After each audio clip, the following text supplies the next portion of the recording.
If you thought naming Tua the starter of the Miami Dolphins was going to put us in the media spotlight, well, it might not be for the reason you think.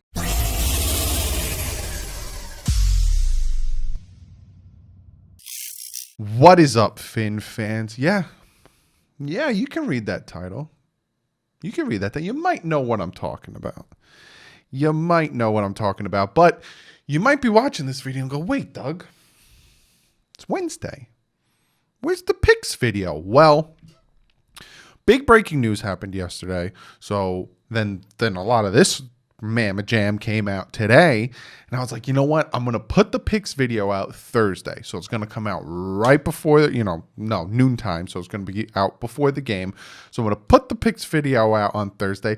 Comment below. Let me know if you prefer Wednesday or Thursday. Also gives you guys more time to put your picks in. It'll be linked as the top comment. Go do your picks. But I was like, you know what?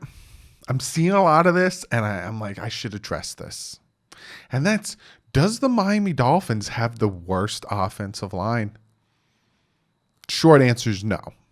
They do not. Miami Dolphins do not have the worst offensive line in the NFL. But there's some analysts, some people on a certain network. I'm not going to talk about it. I'm not going to show clips because I don't want to get copyright striked. It's bad enough YouTube's been acting up when it comes to monetization and ad revenue or all that stuff. So I'm not even going to bring their names up. I'm going to bring up the people's names, but not the company's names.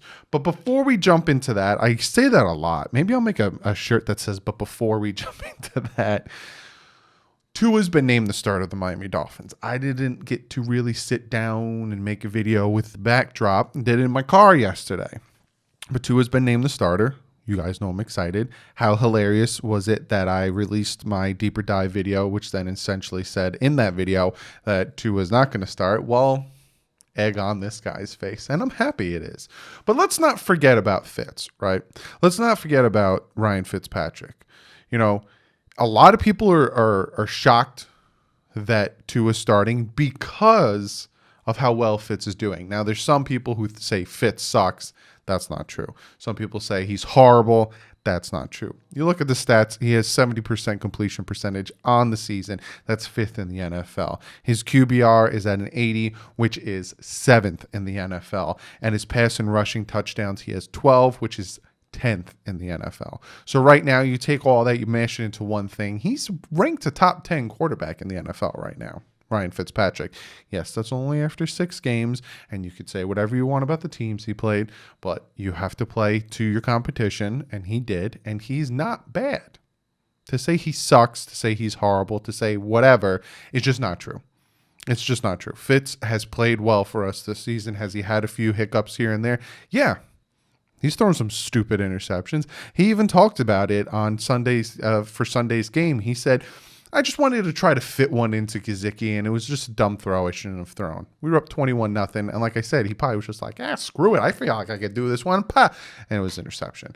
But to say Fitz sucks, Fitz horrible, and all that stuff, it's not true because he's ranked one of the top quarterbacks, top 10 in the NFL right now. Like I said, 5th in completion percentage, 7th in QBR, and 12th and 10th with passing and rushing touchdowns. Just want to get that clear there because the fact that Fitz is so supportive of Tua, doing the whole thing on the sideline, happy for the kid.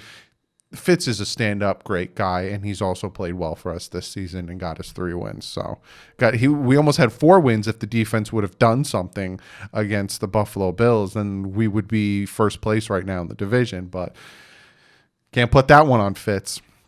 But that I just want to talk about that. Now let's talk about the title of the video. Let's talk about what you guys are probably like, well, what are you talking about, Doug? If you don't know, there was a network that talks about sports. Again, I'm not going to talk about it, nor I'm going to pop up videos. But they had people on, like I said, Tua being named the starter, NFL Network, all these other, broadcasts, and, people were talking about it, Dolphins starting Tua, everyone. And then there was another network that was talking about it, and they had a few people on. They had this one lady, Mina Kims, I think her name was. They had Dan Orlowski, or I think that's how you say his name. I don't really care.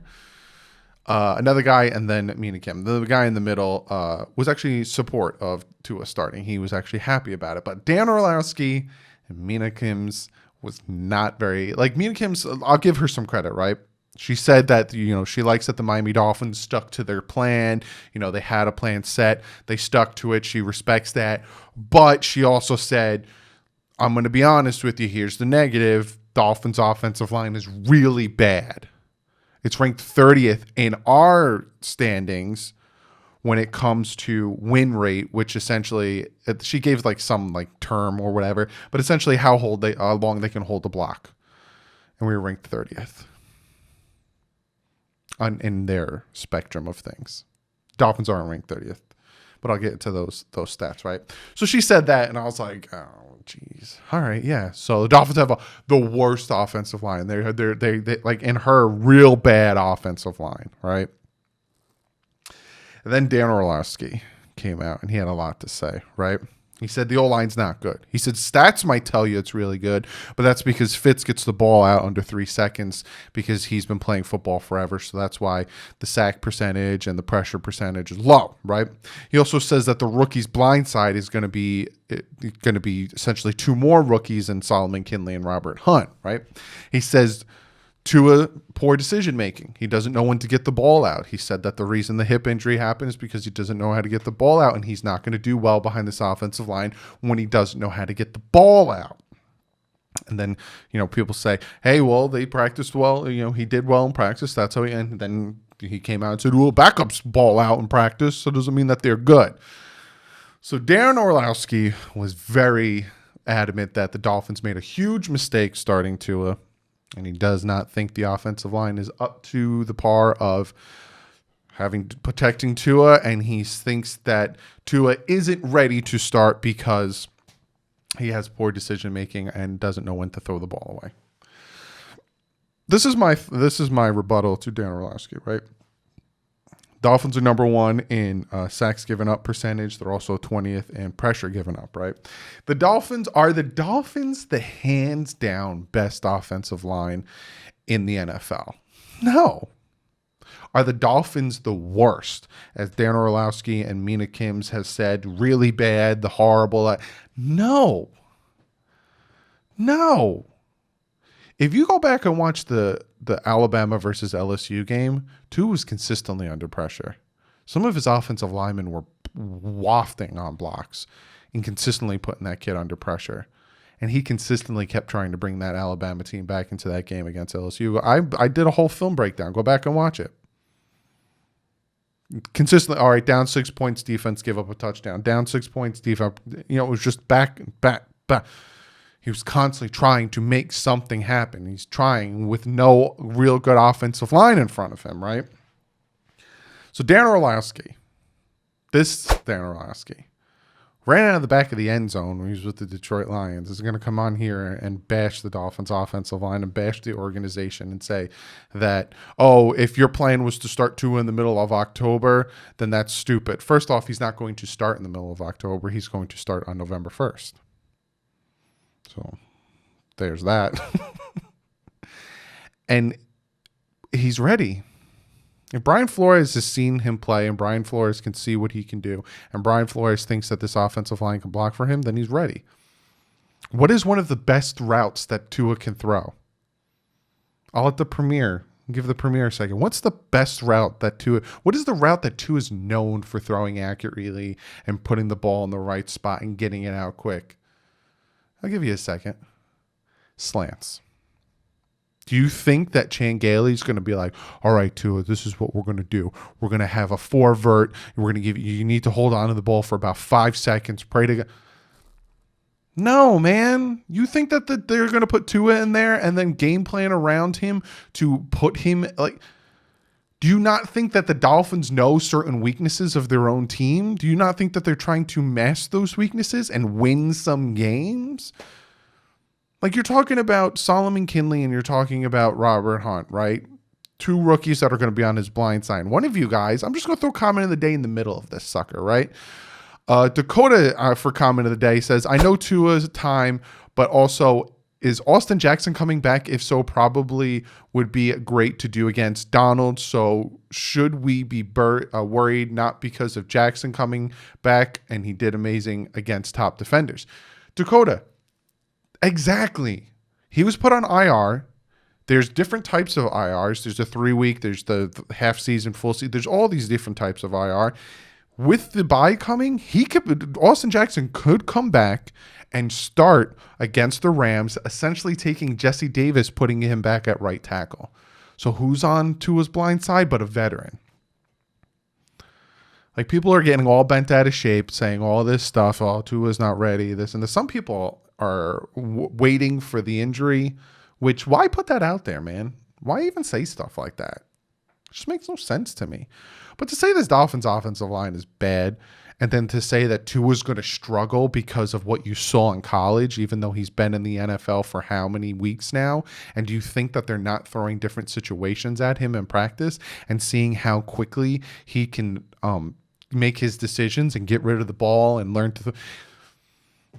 They're obviously going to put him in situations to see, does he know when to throw the ball away? Does he know when to, slide? Does he know when to just check it down instead of trying to look for the big plays? Do you think that they don't put him in, like Dan Orlovsky, you've played quarterback. You should know that they put you in situations in practice to see, can you handle certain situations? And if you can handle the situation, if you can't compute it quick enough, if you can't do these certain things, then they're not going to make you the starter. It boggles my mind. And it makes me laugh so hard how people can just put these blinders on. It was such a stupid move. I get it. Like I said at the beginning of the video, Fitz is doing really well. And people who don't think so, again, you could talk about the interceptions. And I'm not saying you're wrong with the interceptions. Some of the interceptions are his fault. Some of them are not his fault. I'd say more are his fault than not, right? There's one in the Patriots game where Preston Williams fell. Then there's the other one in the Seattle game where his hand got hit. But other than that, they're pretty much his fault.